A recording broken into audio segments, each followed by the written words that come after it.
अभिवादन स्वीकार करिए हरबंश नागोके का और साथ साथ मेरे वरिष्ठ सहयोगी श्री मन्नू श्रीवास्तव, जो 4 दशकों के पत्रकारिता का अनुभव समेटे हुए हैं और कहा जाता है 1+1 मेक 11।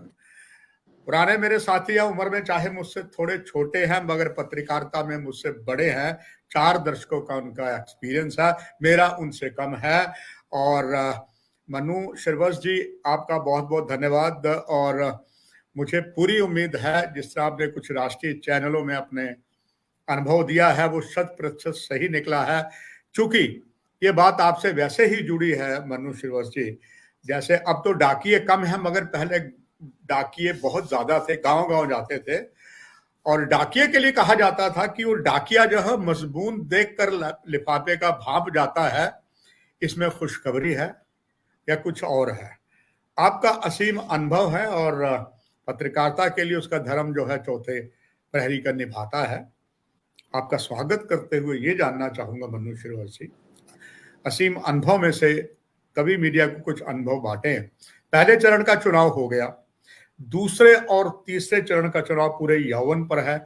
जहां तक दूसरे चरण की बात है तो सत्ताधारी दल चूंकि भारतीय जनता पार्टी गठबंधन के साथ है, उनके एक से एक बड़े नेता, प्रधानमंत्री, केंद्रीय गृह मंत्री को लेकर रक्षा मंत्री को सभी आए हैं। और सेकंड फेज का चुनाव अभी पूरे यौवन पर है। एक तो दिन बचा, इसके बाद चुनाव प्रचार बंद हो जाएगा, चुनाव हो गए सेकंड फेज में, इसके बाद थर्ड फेज में। आपकी पहली प्रतिक्रिया जानना चाहूंगा सेकंड फेज के ऊपर। पूरी ताकत झोंक दी है बीजेपी में, चूंकि उनका बेड़ा बहुत बड़ा है और कांग्रेस को भी कम नहीं आंका जा सकता है। मगर मनु श्रीवास्तव, कांग्रेस में अभी उनके वो स्टार प्रचारक एक दो के स्वर नहीं आए, इस पर चर्चा करेंगे। मगर पहला आपका opening remarks on second phase, अभी तक की स्थिति को आप किस आकलन कर रहे हैं? धन्यवाद हरबंश जी, मुझे अपने प्रोग्राम में बुलाने के लिए। जो दूसरे फेज की हम जब बात करते हैं तो दूसरे फेज में ज़्यादातर जो अधिक सीटें हैं वो कश्मीर संभाग से हैं और कुछ बड़े दिग्गज, बड़े नाम जैसे पूर्व मुख्यमंत्री उमर अब्दुल्ला, उनका भविष्य दांव पे लगा हुआ है। और सबकी निगाहें कश्मीर संभाग की इन सीटों पे हैं। लेकिन मैं समझता हूँ कि कश्मीर संभाग के साथ साथ जो जम्मू संभाग के पुंछ, राजौरी, रियासी ज़िलों में चुनाव होने जा रहा है वह भी कम महत्वपूर्ण नहीं है। कुछ ऐसी सीटें हैं जिन पे सबकी निगाहें हैं, सबकी नज़र लगी हुई है, क्योंकि वो उनके जो स्थानीय समीकरण हैं वो इस तरह के हो गए हैं कि अपने आप में ही स्थिति बड़ी रोचक बन गई है। और मुझे लगता है कि कुछ सीटों पे कश्मीर से भी ज़्यादा उन पे वह महत्वपूर्ण हो गई हैं। जैसे हम बात करें अगर नौशहरा विधानसभा क्षेत्र की, तो नौशहरा विधानसभा क्षेत्र से प्रदेश भाजपा के अध्यक्ष रविंद्र रैना चुनाव लड़ रहे हैं, जो अपने आप में एक बहुत बड़ी सीट है, बन गई है और महत्वपूर्ण सीट बन गई है, क्योंकि उनके मुकाबले में नेशनल कांग्रेस ने सुरेंद्र चौधरी, जो पीडीपी से बीजेपी और बीजेपी से वापस नेशनल कांग्रेस में आए हैं, वह चुनाव लड़ रहे हैं। और जो मेरे पास सूचनाएं हैं वो कड़ी टक्कर दे रहे हैं रविंद्र रैना को। तो मुकाबला कांटे का है और ये सीट, इस सीट पर सभी की निगाहें, बड़े हम प्रदेश के अलावा प्रदेश के बाहर से भी सभी चैनलों की, सभी मीडिया कर्मियों की और आम जनता की निगाहें इस सीट पर लगी हुई हैं। एक सीट और जिसका जिक्र करना चाहूँगा जम्मू संभाग की, वह कटरा वैष्णो देवी। ये नई सीट बनी है और जिस तरह से वहाँ पे समीकरण गड़बड़ाए हैं, जिस तरह से पहले रोहित दुबे को बीजेपी ने टिकट दी, बाद में वो टिकट काट के बलदेव शर्मा जी को दी गई, तो वो सीट वह भी बड़ी महत्वपूर्ण बन गई है कि वहाँ पे तो बड़े कम मतदाता हैं और उम्मीदवार बहुत ज़्यादा हैं। पूर्व मंत्री जुगल किशोर वहाँ से चुनाव लड़ रहे हैं, तो ये इस सीट पर भी सबकी निगाहें लगी हुई हैं। रियासी भी अपने आप में एक महत्वपूर्ण सीट बन गई है, क्योंकि इस हिंदू बहुल सीट पर नेशनल कॉन्फ्रेंस कांग्रेस ने जो उम्मीदवार उतारा है वो मुस्लिम है। और इन सारी चीज़ों को देखते हुए कि क्या सोच के वो उम्मीदवार उतारा गया, कैसे कांग्रेस और नेशनल कॉन्फ्रेंस ने सारा समीकरण बैठाया, वह भी देखने वाली बात होगी। तो ये मैं समझता हूँ कि कश्मीर के साथ साथ जो जिन 10 सीटों पे जम्मू संभाग की चुनाव हो रहे हैं वह कम तरह। एक और सीट में थोड़ा जिक्र करूँगा पुंछ का। पुंछ से में भी जो स्थानीय समीकरण है वो बड़े तेजी से बदले हैं पिछले दिनों। एक बड़े दिग्गज नेता हुआ करते थे पुंछ के, यशपाल शर्मा जी, उनके पुत्र मैदान में हैं। हालांकि वो पहली बार चुनाव लड़ रहे हैं, लेकिन जिस ढंग से उनका चुनाव प्रचार चल रहा है, जिस ढंग से वो विशेषकर पुंछ शहर में अपना प्रभाव डाल रहे हैं, उससे कई बड़े नामों के लिए चिंता हो गई है, बड़े दलों के लिए चिंता पैदा हो गई है। तो वो सीट भी मुझे लगता है कि हमें आगे इस पर चर्चा करनी चाहिए। जी मनु जी, मैंने रिमार्क्स में अपने में कहा कि जो डाकिया होता है ना, वो लिफाफा जो मजबून लिफाफे बंद में भी वो जान लेता है। आपका धन्यवाद अनुभवी पत्रकार के नाते, वरिष्ठ पत्रकार के नाते, जिस तरह आपने एक लेखा जोखा किया और खास करके पुंछ को आपने जोड़ा है। जग जाहिर है कि यशपाल जी का एक अपना आधार था। वो पीडीपी में थे, एक वो इंसाफ पर शख्सियत थे, और उनकी फैमिली में भी ऐसे ऐसे उनके ब्लड रिलेशन में थे जिन्होंने समाज का बहुत काम किया और आज भी कर रहे हैं। और बड़ी बात है, उनके जो बेटे हैं उन पर भी कहते चांद में भी दाग है, वो बेदाग हैं, उनमें कोई ऐसा दाग नहीं लगा। और पुंछ की जनता उन्हें प्यार करती। निश्चित तौर पर वो नया रंग लाएंगे। तो मेरी जो कहावत आप पर बिल्कुल यथार्थ हो गई कि लिफाफा देख के आपने मजबून भाप लिया है। बहुत धन्यवाद। मनु श्रीवास्तव, अगर हम यही बात करें, इन्हीं पीर पंजाल की दोनों ही जो क्षेत्र हैं वो गुलाम जम्मू कश्मीर के साथ लगते हैं, और पूरी कोशिश भारतीय जनता पार्टी की बनी हुई है कि हम राजौरी, पुंछ, जुड़वा जो ये सीट हैं जिलों की, और ये दक्षिण कश्मीर से भी जुड़ता है, इसमें हम ज्यादा से ज्यादा ताकत लगा दें। हालांकि अगर पीछे देखें तो केवल 2 हिंदू बाहुल निर्वाचित क्षेत्रों में नौशहरा और कालाकोट में जीत हासिल की थी। अब समीकरण बदल गए हैं, अब इसलिए सारा जोर लगा है। आप अंदाजा स्वयं लगा पाए। आपको मालूम है कि राजनाथ सिंह जी 6 रैलियां, और भाजपा पीर पंजाल में पिछले 2 दिनों में शाह, राजनाथ और नितिन गडकरी ने अनेकों रैलियां की। और अभी भी जिस समय हम बात कर रहे हैं, अमित शाह जी लगातार राजौरी में उड़ान भर चुके हैं। मेंढर, सुरनकोट, राजौरी, थन्ना मंडी की जनसभाएं लगातार शाम तक चलेगी, फिर दूसरे मंत्री आएंगे। क्योंकि यहां पर भारतीय जनता ये चाह रही है कि उन्होंने जो रिजर्वेशन मुस्लिम समुदाय में किनको दी, पहाड़ियों के बाद, क्योंकि अब गुज्जर में, और आप जानते हैं पहाड़ियों में काफी मतभेद हो गए हैं, ये बात भी सामने आ रही है। और इसके बाद पीर पंजाल में, मनु जी, जो आप जानते हैं पीर पंजाल 5 में जो सीटें, 8 में से 5 जो सीटें हैं वो अनुसूचित और जनजाति की हैं। इन्होंने अपनी अपनी चले हैं। थन्ना मंडी, बुद्धल, स्वरणकोट, मंडी, पुंछ में 5 गुज्जर समुदाय की हैं। कुछ अदला बदली भी हुई है। स्वरणकोट में देख लीजिए, जो लंबे समय तक नेशनल कॉन्फ्रेंस के बहुत ही वरिष्ठ नेता थे, वो उसे छोड़ के भाजपा में आ गए। पीडीपी के जो बहुत वरिष्ठ नेता थे, मंत्री भी रहे जुल्फिकार, वो बीजेपी में आ गए। और वहां पर तो परिवारों की टक्कर है आपस में, मामा भांजा एक्स्ट्रा। ये सारा जो पस मंजर बना है, लगातार भाजपा सरकारों के टॉप मंत्री हैं। अभी तक का मनु सर, जो मुझे खबर आ रही है, और अगर मेरे पास आ तो निश्चित तौर पर आप पर खबर मुझसे ज्यादा होगी। वहां पर यही पता लग रहा है, ये एक 2 समुदाय में बटा है, 2 वर्ग जो हमारे हैं, मुस्लिम और हिंदू, प्लस अब मुस्लिम समुदाय में भी 2 वर्ग हो गए हैं, गुज्जर, पहाड़ी। ये जो हो गए हैं, ये मनु सर क्या रंग लाएंगे? और जो भाजपा ये एक हुंकार भर रही है कि हमने बहुत कुछ पहाड़ियों को दिया, ये क्या रंग लाएगा? आपका अनुभव क्या कहता है? देखिए हरबंस जी, गुज्जर पहाड़ी विवाद वर्षों से चला आ रहा है, ये कोई नई बात नहीं है। और राजौरी पुंछ में जो राजनीतिक दाव पेच खेले जाते रहे हैं, वो गुज्जर पहाड़ी के इर्द गिर्दी वो राजनीति रही है। कुछ सीटों पे गुज्जर मतदाताओं का प्रभाव रहा है, कुछ सीटों पे पहाड़ी समुदाय का प्रभाव है। लेकिन मुझे लगता है कि जो पहाड़ी वर्ग को जिस ढंग से भाषा के आधार पर आरक्षण दिया गया, वो कहीं दाव उल्टाना पड़ जाए बीजेपी को, क्योंकि उससे गुज्जर समुदाय में बहुत गहरे नाराज़गी है। और वो नाराज़गी हमें कुछ हद तक जो संसदीय चुनाव हुए, लोकसभा चुनाव हुए, उसमें भी देखने को मिली कि उस ढंग से पहाड़ी समुदाय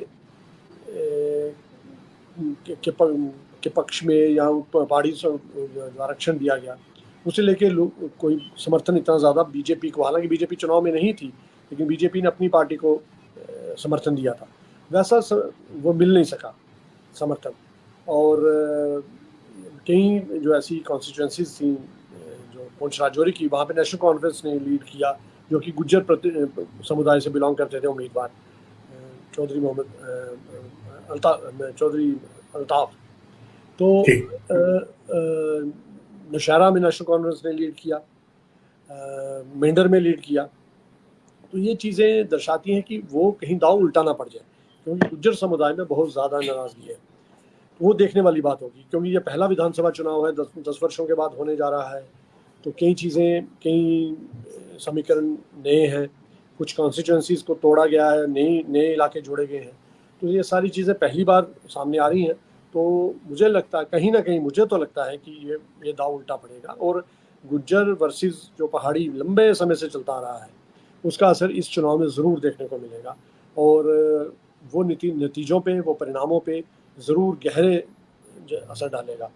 और उसकी कुछ संकेत हम पहले देख चुके हैं लोकसभा चुनाव में। लेकिन लोकसभा चुनाव एक बड़ा चुनाव होता है, उसके मायने अलग होते हैं। इस बार विधानसभा चुनाव में मुझे लगता है कि ज़रूर वो बातें खुलकर सामने आएंगी। जी मनु शिरवसी, अगर हम ज्यादा अतीत के पन्नों को बहुत पीछे ना पलटें, मतलब इतिहास के बहुत पुराने पन्ने ना पर अभी के पन्ने कर लें, जिसपे अभी आपने लोकसभा का जिक्र किया। लोकसभा के चुनाव में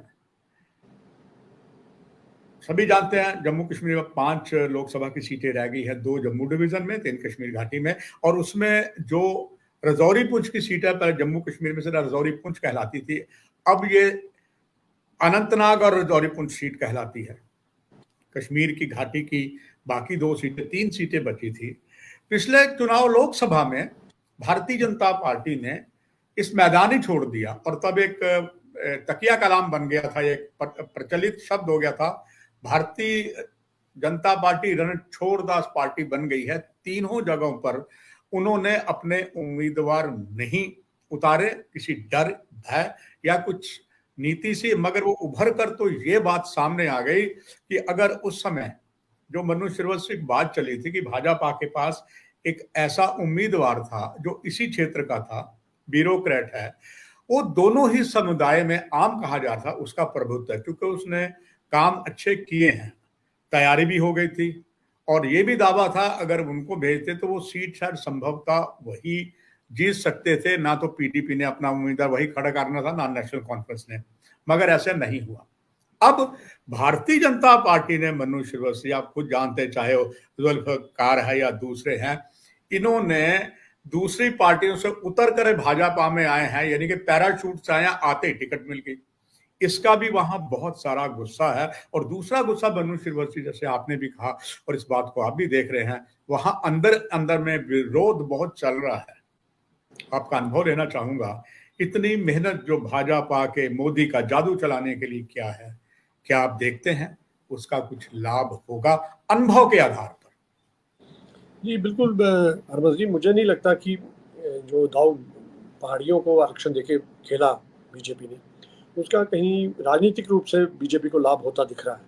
अगर ऐसा होता तो पार्लियामेंट इलेक्शन में, लोकसभा इलेक्शन में ज़रूर अपना उम्मीदवार उतारते, चाहे परिणाम कुछ भी होता। लेकिन जो पहाड़ी वर्ग को जोड़ने की कोशिश की गई थी, वैसा तो नहीं हुआ। उल्टा उम्मीदवार नहीं देकर एक गलत संदेश दिया गया, और हिंदू सिख मतदाता था वो भ्रम में रहा कि वो किसे वोट डाले, क्योंकि जब वोटिंग मशीन सामने आई तो वहाँ तो बीजेपी का निशान ही नहीं था। तो वो जो दाव का असर दिखना चाहिए था, जो पहाड़ी वर्ग को जो आरक्षण दिया गया, उसका जो राजनीतिक लाभ बीजेपी को उठाना चाहिए था, वो उठा नहीं पाई संसदीय चुनाव में।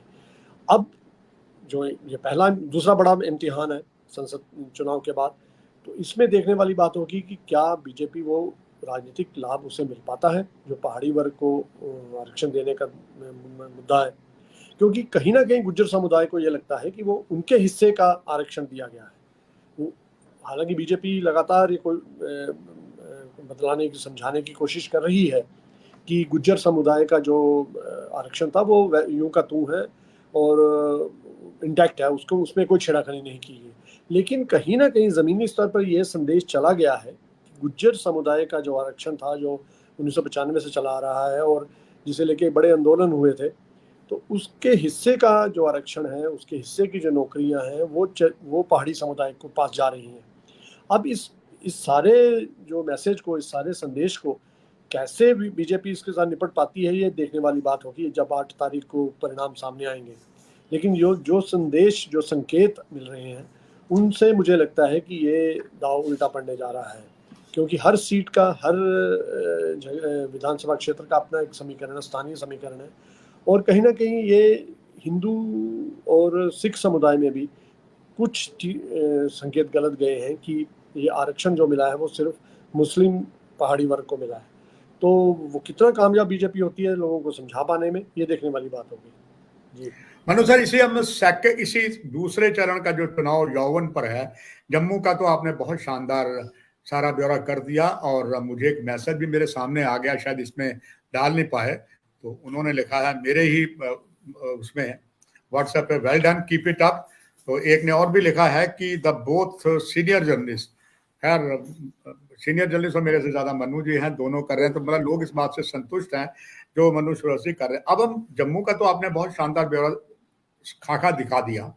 अब मनु सर, इसी में सेकंड ही फेज में कश्मीर की बात करें, सेंट्रल कश्मीर है या श्रीनगर है, और उसमें जितने भी कॉन्स्टिट्यूंसी हैं, कंगन, गांदरबल, हजरतबल, खानेयार, हबा कदल, लाल चौक और सारा ही, इसमें मनु श्रीवास्तव हमारे, जैसे आपने कहा शुरू में, आपने ओपनिंग रिमार्क्स दिए, इसीलिए उसे मैं उत्साहित होकर अब उसमें भी कश्मीर की बात करता हूं। इन सीटों पर जो उमर अब्दुल्ला है, उनकी भी दांव पर लगी है प्रतिष्ठा, राजनीति, क्योंकि 2 जगह से लड़ रहे हैं, और इसके बावजूद और भी बहुत एक से एक बड़ी शख्सियत हैं। तो इसमें जो आपका अनुभव है सेकंड सीट पर कश्मीर में, ये क्या दर्शाता है, क्या यहाँ रहेगा? और इसमें विशेष करके जेल में बंद रहे सांसद बन गए, और अब उन्होंने जेल से बाहर आकर जो धुआंधार प्रचार किया है, वो कहते हैं काफी अच्छा होगा, मगर कई किंतु परंतु लगे हैं।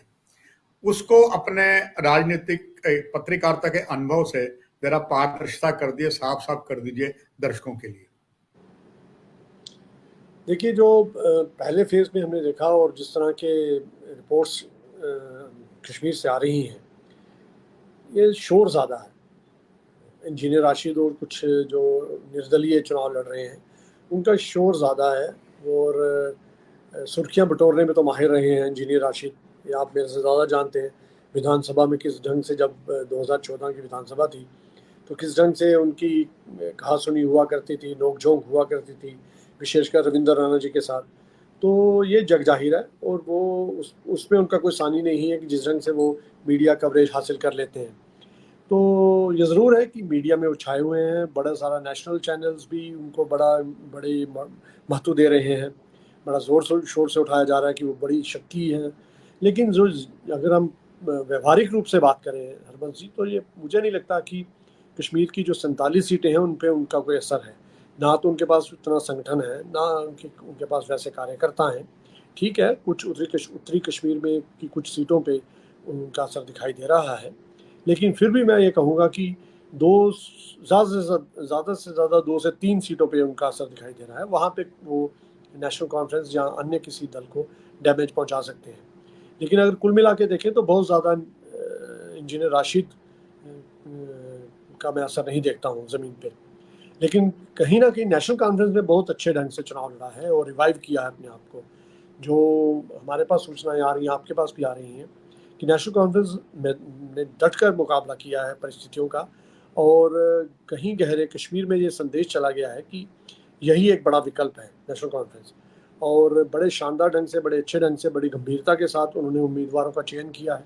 जैसा कि हमने जम्मू में भी देखा कि जम्मू में किस ढंग से जो बड़ी महत्वपूर्ण सीटें थी, जैसे रविंद्र रैना की सीट का जिक्र किया, नौशहरा का, वहाँ जिस ढंग से सुरेंद्र चौधरी को खड़ा किया गया। वैसे ही एक सीट पाडर है, यहाँ पे सुनील शर्मा बीजेपी के बहुत बड़े नेता हैं, वहाँ से पूजा ठाकुर एक महिला उम्मीदवार को खड़ा किया गया, और बड़ी कांटे की टक्कर है वहाँ पे। तो कुछ परिणाम कुछ भी हो सकते हैं। तो मेरा कहने का मतलब है कि नेशनल कॉन्फ्रेंस इस समय अग्रणी है, और लगभग पूरी कश्मीर घाटी में अगर कोई एक पार्टी है जिसने ज़मीन पे भी अपना प्रभाव छोड़ा है और जिसने बड़े अच्छे ढंग से चुनाव को भी लड़ा है, और वो लगभग हर सीट पे जिक्र में है। हम उसे इग्नोर नहीं कर सकते कि एक फलां कॉन्स्टिट्यूंसी में नेशनल कॉन्फ्रेंस कमज़ोर है, ऐसा नहीं है। नेशनल कॉन्फ्रेंस लगभग हर जगह मुकाबले में है। तो मुझे लगता है कि जो मुख्य मुकाबला है वो नेशनल कॉन्फ्रेंस के साथ ही सबका है, और वही नंबर 1 पार्टी बन के निकलेगी। जो मेरा अनुभव और जो मेरे पास सूचना है उसके आधार पर मैं यह बातें कह सकता हूँ कि निर्दलियों का शोर ज़्यादा है, इंजीनियर राशिद का शोर ज़्यादा है, ज़मीनी हकीकत कुछ अलग है। मनु श्रीवास्तव जी, आप भली भांति से परिचित है, चाहे प्रिंट मीडिया की बात, इलेक्ट्रॉनिक है। जब भी मेरा कार्यक्रम देखते हैं तो अक्सर आप मुझे बाद में शाबाशी भी देते हैं और कुछ व्यंग भी कसते हैं, क्योंकि मैं कोई ना कोई फिल्मी डायलॉग या गाना जरूर बीच में डालता हूँ। पीछे एक बड़ा अच्छा गाना था, जब भी जी चाहा नई दुनिया बसा लेते हैं लोग, एक चेहरे पे और चेहरा। ये बहुत अच्छा गाना था लता की आवाज में। ये जानना चाहूंगा, इसी गाने को आगे बढ़ाते हुए मनु श्रीवास्तव, बहुत जल्दी लोग पाले बदल लेते हैं। वो जम्मू कश्मीर अपनी पार्टी, जो पीडीपी की संस्थापक में मेन थे बुखारी साहब, पीडीपी के दरकिनार के अपनी पार्टी बना ली, और तब उनको सीधा उन पर एक मोहर लग गई है बीजेपी की। बी पार्टी और बीजेपी को गेम प्लान बना रही है। आपको जानते हैं कितने गेम प्लान बने जब से यहाँ पर राष्ट्रपति शासन हुआ, वो हो गए। कुछ ऐसा मनु श्रीवास्तव साफ साफ दिखा भी, आपने देखा होगा। उन्होंने अपील की, कश्मीरी बच्चे बाहर फंस गए थे विदेशों में, दो देशों की जंग में। इन्होंने जब कहा तो हमारे विदेश मंत्री ने बाकायदा स्पेशल प्लेन किया, और उस स्पेशल प्लेन को अंतरराष्ट्रीय एयरपोर्ट श्रीनगर उतरा, कश्मीरी बच्चे आए। कुछ और ऐसे कहा, और उनको सरकार की सुविधाएं भी बहुत बहुत मिली। वो काफी छा गए, पर बहुत जल्दी मुरझाने शुरू हो गए। इसके बाद पहले से ही भाजपा की गोद में बैठे हुए नॉर्थ कश्मीर के नेता, पीपल कॉन्फ्रेंस के, वो भी रहे, वो भी पीछे हट गए। फिर आ जाते हैं गुलाम नबी आजाद साहब, जिनका बहुत बड़ा कैरेक्टर है, एक मंझे हुए नेता है मनु जी। हमसे पत्रकारिता से ज्यादा उनका एक राजनीतिक अनुभव है। वो भी आए, उन पर भी मोहर लगी, मगर तीनों बहुत जल्दी मुरझा गए। कमल तो कहीं फिर भी खिलता रहा, ये तीनों मुरझा गए। अब तीनों ही अब भाजपा के विरोधी हो गए हैं। कल ही बयान दिया, मैं सुबह सुबह मनु श्रीवास्तव पढ़ रहा था अपनी पार्टी के। उन्होंने कहा है जी जम्मू कश्मीर में विकास जो है वो हुआ ही नहीं है, आतंकवाद पर कोई कमी आई है। तो मैं थोड़ा चौंक सा गया। तो आपसे बात हुई तो मैं संतोष हो गया कि मैंने जैसे कहा 1+1 11। तो मैं जब पता मेरे अनुभवी पत्रकार बंधु मनु जी आएंगे, उनसे बात करूंगा। ये इतनी जल्दी पाला बदल लिया, और जो उन्होंने आरोप कल ही अपने विधानसभा क्षेत्र छानपुरा में लगाया है कि विकास और वो किया है, और आजाद साहब जो एकदम बिल्कुल बीमार थे फिर ठीक हो गए हैं। कई खबर ये भी आ रही है मनु श्रीवास्तव, उनके जो उम्मीदवार फर्स्ट फेज में चुनाव हो चुका है वो कुछ दम दिखा सकते हैं, और कुछ ऐसा ही सेकंड फेज में हो सकता है। इन दोनों चीजों पर आपका अनुभव मैं अपने दर्शकों को बांटना चाहूंगा। देखिए, गुलाम नबी आजाद साहब का पहले मैं जिक्र करना चाहूँगा कि गुलाम नबी आजाद कभी भी ज़मीनी नेता नहीं रहे जम्मू कश्मीर में। हमारी प्रदेश से बाहर ज़रूर उनका कद बहुत बड़ा था राजनीति में, और वो एक राष्ट्रीय स्तर के नेता माने जाते थे, और दिल्ली में उनका बड़ा प्रभुत्व था। लेकिन जम्मू कश्मीर में कभी भी ज़मीनी राजनीति से वो कभी जुड़े नहीं रहे। जैसे ही उन्होंने पार्टी बनाई 2022 में अगस्त में, तो दिसंबर आते आते बड़े सारे लोग उनको छोड़ के वापस चले गए कांग्रेस में, और अब तो हालत ये हो गई थी, गिने चुने लोग रह गए थे उनके साथ। वो भी लोकसभा चुनाव खत्म होते ही वो सब लोग भी चले गए, क्योंकि लोकसभा चुनाव में क्या प्रदर्शन गुलाम नबी आजाद की पार्टी का रहा है वो आपके सामने है। 2 से 3% मत मिले उन्हें, 3 सीटों पे उन्होंने चुनाव लड़ा, और जहाँ पे 2 से 3% मत मिले। और ये अपने आप में ही दर्शाता है कि गुलाम नबी आजाद का ज़मीनी राजनीति से कितना जुड़ाव है, और कितने बड़े ताकतवर, जैसा कि उनको पेश किया जाता था राष्ट्रीय चैनलों पे, राष्ट्रीय अखबारों में, वैसा वो ज़मीन पे नहीं रहे, कभी भी नहीं रहे। पहला ज़िंदगी का चुनाव उन्होंने मुख्यमंत्री बनने के बाद लड़ा जम्मू कश्मीर से, उसके पहले वो कभी भी नहीं लड़े जम्मू कश्मीर से। जो 80 और 1984 में वाशी में एक कॉन्स्टिट्यूंसी हुआ करती थी लोकसभा की, महाराष्ट्र में, वहाँ से चुनाव लड़ा, और उसके बाद लगातार राज्यसभा में रहे। तो वो कभी भी ज़मीनी राजनीति से जुड़े नहीं, और शायद यही वजह थी कि उनके जो साथी कांग्रेस छोड़ के उनके साथ आए थे वो बड़ी जल्दी वापस चले गए, और जो उन्होंने पहले फेज में जो खेल खेला, जो इमोशनल कार्ड कह लीजिए या भ्रम पैदा करने की कोशिश की कि मैं बीमार हूँ, मेरी सेहत ठीक नहीं है, और खुद ही कहा कि मैं अपने उम्मीदवारों को कहता हूँ कि वो विड्रॉ कर ले अगर वो चाहते हैं तो, अगर चाहते हैं तो चुनाव लड़े, और उसका असर हुआ। जैसे असलम गोनी चुनाव लड़ रहे थे, बहुत बड़े वकील हैं, आप जानते ही हैं, जम्मू कश्मीर हाई कोर्ट के, वो भद्रवाह से उम्मीदवार थे, उन्होंने विड्रॉ कर लिया, उन्होंने चुनाव नहीं लड़ा। ऐसे ही गुलाम मोहम्मद सरूरी हैं, वो इंडिपेंडेंट लड़ रहे हैं, जुगल किशोर उनके साथ थे, वो इंडिपेंडेंट लड़ रहे हैं कटरा से। तो ये कहने का मतलब उन्होंने खुद ही ऐसा बयान दिया जिससे एक भ्रम फैला, और अब वो वापस लौट आए हैं। अब उसका कितना असर कार्यकर्ताओं पे रहेगा, ये अब इसका अंदाजा आप खुद ही लगा सकते हैं कि कार्यकर्ता कोई बेवकूफ़ नहीं है कि आपके एक बयान को कुछ माने, दूसरे को कुछ माने, और आपके लिए वो ज़मीन पे काम करे। तो गुलाम नबी आज़ाद तो इसमें मुझे कहीं नज़र नहीं आते, ना पहले फेज़ में नज़र आ रहे हैं और ना इस दूसरे फेज़ में नज़र आ रहे हैं। रही बात अल्ताफ़ बुखारी की, आपने बात की अपनी पार्टी की, तो वो जिस ढंग से वो पार्टी बनी उसका हश्र यही होना था। कश्मीर की राजनीति बड़ी पेचीदा राजनीति है, और कश्मीर का मतदाता, कश्मीर का आम आदमी बहुत समझदार है, राजनीतिक रूप से बड़ा परिपक्व है। ये बात आप मानेंगे, उन्होंने कश्मीर के लोगों ने बड़ा कुछ देखा है। अगर जम्मू और कश्मीर की हम बात करें तो जम्मू के मुकाबले वहाँ पे बड़े संघर्ष हुए हैं, बड़े राजनीतिक दाव पेच खेले गए हैं, लगातार खेले गए हैं 47 से लेके अभी तक। तो वो इन चीज़ों को बड़ी आसानी से समझ भी लेते हैं, और सोशल मीडिया का ज़माना है, एकदम से गुब्बारे की तरह कोई आता है और बड़ी जल्दी फूट भी जाता है वो गुब्बारा। तो अल्ताफ़ बुखारी ज़मीनी राजनीतिक कभी नहीं थे, वो एक बड़े व्यापारी हैं, अमीर आदमी हैं, लेकिन ज़मीन की राजनीति से उनका कोई बहुत ज़्यादा जुड़ाव कभी भी नहीं रहा। तो वो चीज़ें बड़ी जल्दी साफ हैं, कश्मीर के लोगों को बड़ी जल्दी समझ आ गई कि ये कुछ नहीं है, ये सिर्फ एक गुब्बारा है। रही बात सज्जाद लोन का असर पहले भी 4-5 सीटों पे था, वो इस बार भी रहेगा। मैं इन तीनों को आपने नाम लिया, मैं उनमें नंबर 1 में सज्जाद लोन को रखूँगा। कुछ भी है, चाहे वो बीजेपी के साथ जुड़े, उनके बारे में भी कहा गया कि वो बी टीम है, लेकिन कहीं न कहीं उनकी जड़ें मजबूत हैं, कम से कम हंदवाड़ा क्षेत्र में। तो वो 3 से 4 सीटों पे असर रखते हैं, और वो इस चुनाव में भी दिखाई देगा, और वो कई मामलों में बड़े गंभीर राजनीतिज्ञ हैं। कहीं अगर हम उनके भाषण सुने, उनका लगातार उनको अगर हम वॉच करें, तो कई जो 8-10 सालों में नेता आए और गायब हो गए, उनसे कहीं आगे हैं, और कहीं ज़्यादा सीरियस राजनीतिज्ञ के रूप में उन्हें मैं कहना चाहूँगा कि वो अपना रोल फिर प्ले करेंगे, चाहे वो उनके पास 4 सीटें आती हैं, 3 आती हैं, लेकिन कहीं ना कहीं जब कभी अगर ऐसी कोई सिचुएशन बन जाती है कि निर्दलीय और छोटे दलों की कोई भूमिका रहेगी, तो उसमें सज्जाद लोन की भूमिका अवश्य रहेगी। मनुष्य से मुझे बड़ी अभिमान की बात है, इस इलेक्ट्रॉनिक चैनल के माध्यम से हम दोनों जुड़े हैं, मगर हम जुड़े बहुत लंबे समय से जुड़े हैं।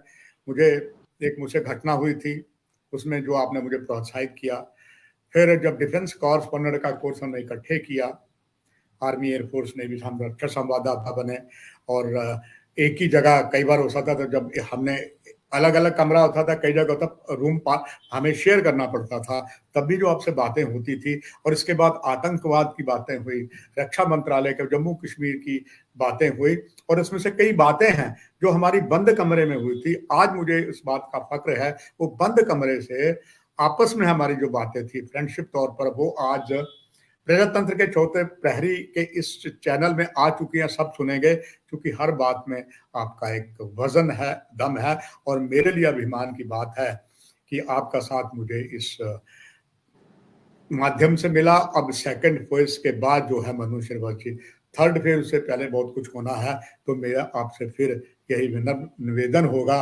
दोबारा भी अपना अनुभव इसमें बांटिएगा, तो संतोष होगा कि अगर हम प्रजातंत्र के जो प्रहरी हैं, एक छोटे से अदना के रूप में हम अपना दायित्व सही निभा रहे हैं।